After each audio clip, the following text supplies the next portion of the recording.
ওয়াকফ আইনের প্রতিবাদের মাঝে পড়ে মুর্শিদাবাদের শামশেরগঞ্জের জাফরাবাদে বাবা ছেলের মৃত্যুতে ১৩ জনকে দোষী সাব্যস্ত করল জঙ্গিপুর আদালত। গত এপ্রিলে জাফরাবাদে বাবা হরগোবিন্দ দাস ও ছেলে চন্দন দাসকে কুপিয়ে খুন করা হয়েছিল বলে অভিযোগ ওঠে। এই মামলার বিচার চলছিল। গত সপ্তাহে শুনানি শেষ হওয়ার পর সোমবার ১৩ জনকে দোষী সাব্যস্ত করল জঙ্গিপুর মহকুমা আদালত। মঙ্গলবার তাদের সাজা ঘোষণা হবে। গত এপ্রিলে ওয়াকফ আইন লাগু হওয়ার পর তার বিরোধিতার পথে নেমে বিক্ষোভে সামিল হন সংখ্যালঘু সম্প্রদায়ের মানুষজন। দেশের বিভিন্ন প্রান্তের মতো বঙ্গেও তার সাময়িক আজ পড়ে। তার মাঝেই গত ১২ই এপ্রিল শামশেরগঞ্জের জাফরাবাদে ওই ওয়াকফ হিংসার প্রতিবাদের সঙ্গে বিন্দুমাত্র সম্পর্ক না থাকলেও প্রাণ গিয়েছিল স্থানীয় দাস পরিবারের বাবা ছেলের।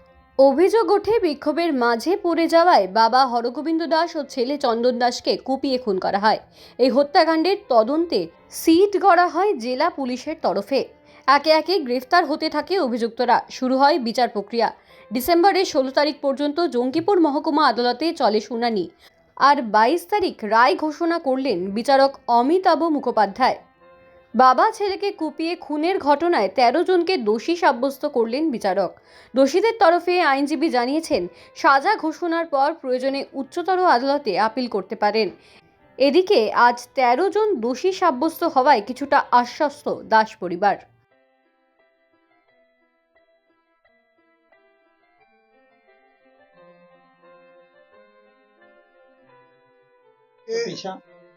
মাননীয় আদালত এডিজে 1 মাননীয় অমিতাভ মুখার্জি এজলাসে এই বিচার শুরু হয় এবং পরবর্তীতে এই বিচারের আর্গুমেন্ট শেষ হয়। আজকে মহামান্য আদালত আজকে আসামিদের দোষী সাব্যস্ত করে এবং তাদের বিরুদ্ধে যে অ্যালিগেশন সেটা হচ্ছে ১০৩(২), ৩১০(২), ৩৩১(৫), ১৯১(৩), ১১৫(২), ১২৬(২), ৩৩২(এ) এবং ৩(৫) অফ ভারতীয় নয়া সংহিতা, এই ধারাতে এদিকে দোষী সাব্যস্ত করা হয়েছে।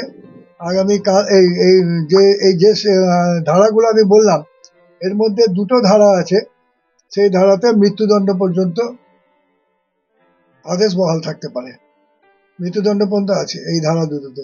এবং এই রায় আজকে এদিকে দোষী সাব্যস্ত করে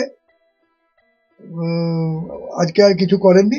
কালকে সেকেন্ড হাফে এদের সাজা ঘোষণা করা হবে। কতজন আসামি? ১৩ জন।